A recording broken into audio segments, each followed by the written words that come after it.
กำนันทั้งอบต.และผู้ช่วยทุกคนอยู่อย่างจนต้องทนเพื่องานลูกเมียก็ผ่านหาว่าเรานั้นเที่ยวจัง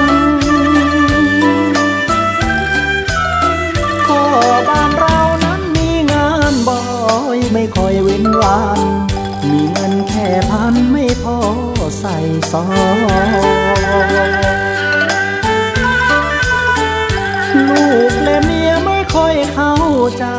ก็ไม่เป็นไรขอให้ถูกใจลูกบ้านก็พอ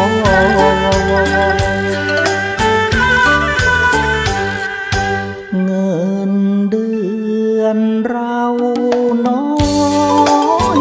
ไม่ค่อยพอจ่ายขอนายท่านช่วยทีโปรดปราณีขึ้นอีก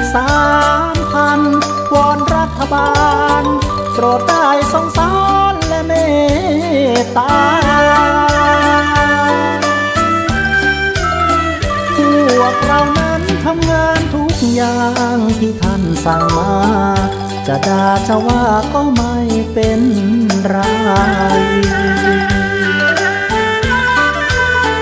เพื่อชุมชนทุกคนสบา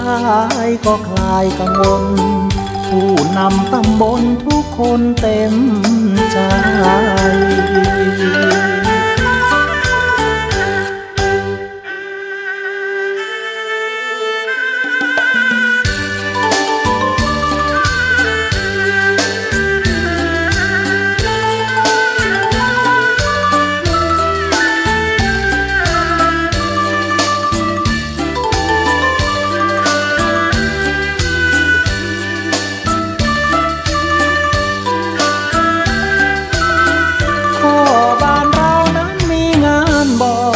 ไม่ค่อยเว้นวัน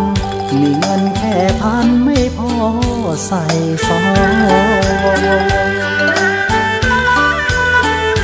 ลูกและเมียไม่ค่อยเข้าใจก็ไม่เป็นไรขอให้ถูกใจลูกบ้านก็พอ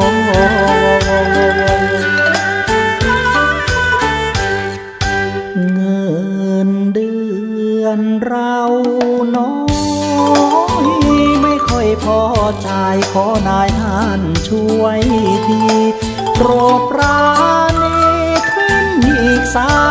3,000วอนรัฐบาลโปรดได้สงสารและเมตตาพวกเรานั้นทำงานทุกอย่างที่ท่านสั่งมาจะด่าจะว่าก็ไม่เป็นไรเพื่อชุมชนทุกคนสบายก็คลายกังวลผู้นำตำบลทุกคนเต็มใจ